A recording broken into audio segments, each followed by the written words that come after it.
Right, so we'll go straight into it.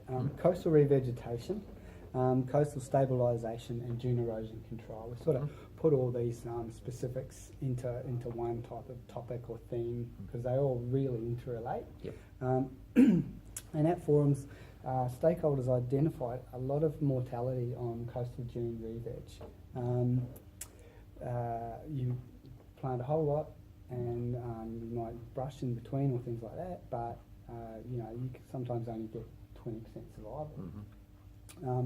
We're just wondering what you might have experienced up in your area and what you've done to sort of address that and try and improve mortality rates. And successful examples and methods of stabilisation included in that question. Sure, it's a pretty big question. Yeah, just one or two. Could go on about that for ages. For the half an hour.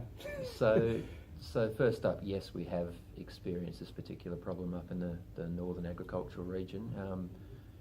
It does seem that winter rainfall has been fairly lacking, certainly in the last few years. Been a good winter this year, but prior to that, rainfall was decreasing. So that has certainly proved challenges.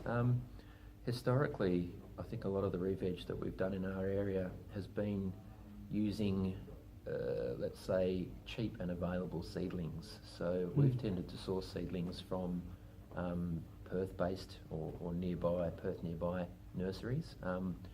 And the provenance of a lot of that stock is not from our region. So somewhere like Micheal is going to come in and they're going to collect seeds of coastal species at places like Wanneroo, Mandurah, cultivate in mass, and we've tended to buy those. And it's these seedlings that we're seeing a not so good survival rate. So the way around that we're trying to work towards is really pushing this local provenance concept. So we are supporting as much as possible our local community groups to go and collect their own seed from their re-veg sites.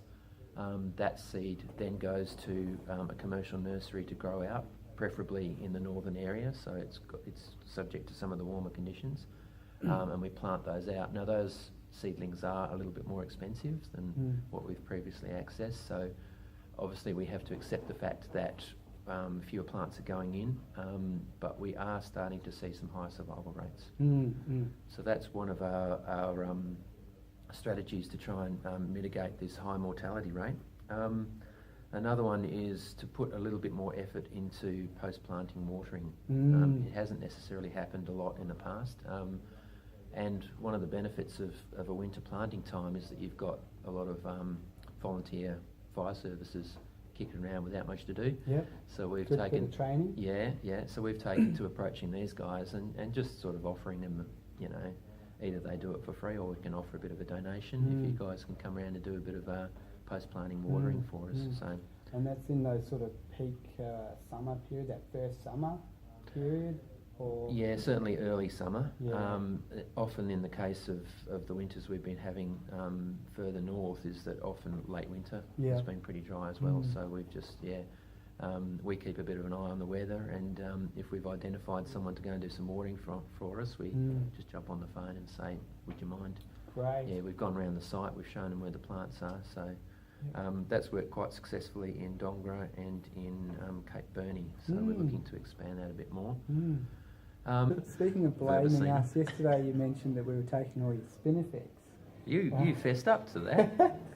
Yeah, so what's going on there? I didn't mention that in some areas, particularly Shire Harvey and Binningup, there's been a bit of a trial that's turned into a multi-stage revegetation program where they've used cuttings of Spinifex hirsutus, the hairy Spinifex, locally, but they've sourced seed from the long folware up your way.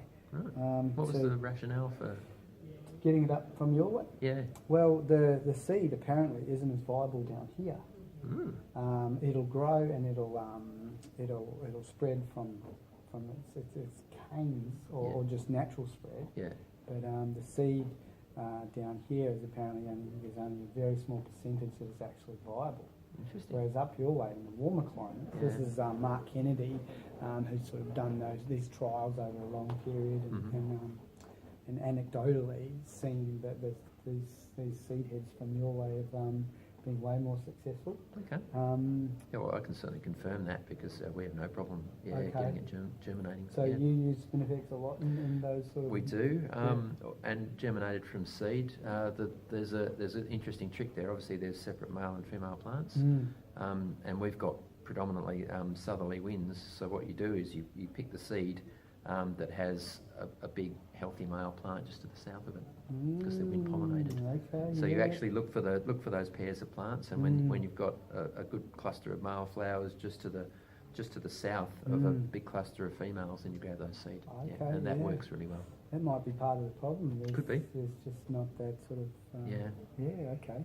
Yeah, and that can be direct seeded or we propagate it too, so you can just put clusters into direct seeded. Yeah. And going all the way back to our re-veg sort of question, the success rates are pretty good with Spinifex? They are. We get good survival rates. Yeah. And we can touch real quickly on species. I mean, I'm seeing projects that are just going down to 2 or 3 for bare dune type rehabilitation with brushing and all that, just using Spinifex pigface and a hardy type of acacia or something like that. Yeah. Well, we're pretty keen to see that. I mean, it's a good idea. Yeah, it's a good idea to pick the primary colonisers because that's what you're trying to achieve. So there's no point in going further up the succession ladder when So I fully support that. Just on that matter, we've gone to re-veg and we've gone from weeds back to re-veg. So we've got a document that was called the Coastal Plant Pocketbook Guide. Okay. So it's a good little pocket guide, and it mostly focused on native species, but CoastSWaP gave us a bit more funding, another plug, to actually appify that. So we're going to turn that pocketbook guide into an app, and we've extended it to include a lot more native species, but a bucket load of weed species as well. Within that, we've included seed collection information. Yep. So it's a good resource for supporting the local provenance we were talking about. But also we've got some basic information on weed control, obviously with the disclaimer that it needs to be done by suitably trained people and with permission of the landholder. But we see this as being a really important resource. And a lot of the species overlap. So certainly when that app is released, we'll be making sure everyone's got access to that. Right. Well, just another one quickly to touch on in terms of monitoring and evaluation. We talked about re-veg a little while ago, but one of the points there is that it's tended to be fairly ad hoc again, like off-road vehicle management and what have you. It's sort of different groups doing different things. So we've had the idea of implementing what we're calling revegetation plans. So it's really for the revegetation proponent to go through and have a good think about the species, which they obviously do already, but to document, the species, the site, to document the planting procedure, the timing, and also some of that monitoring and post-planting care that we're hoping to implement, such as the watering, to sort of set times for that. So it's all kind of laid out for each of our re-veg sites that we've got. We've got a good record of any treatments that have been, with planted tablets or terracotta or whatever's been used.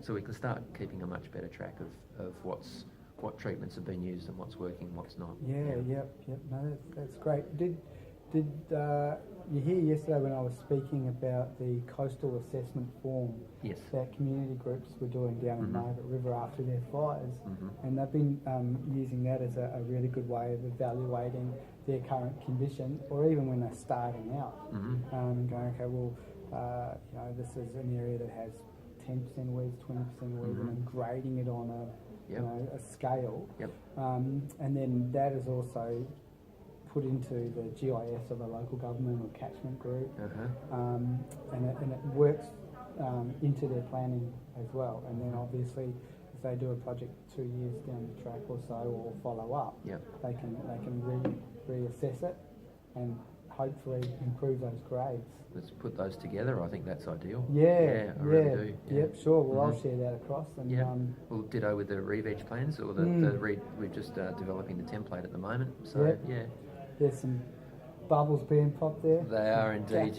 A lot of we find some of the re-veg events can be a bit random, in terms of timing and delivery. So we're keen to sort of set out all of that best practice stuff through this process. And if that champion's gone at the local beach, or if you're gone at the catchment, then there's nothing really to pick up. That's it. Okay. Yeah. All right. Yeah.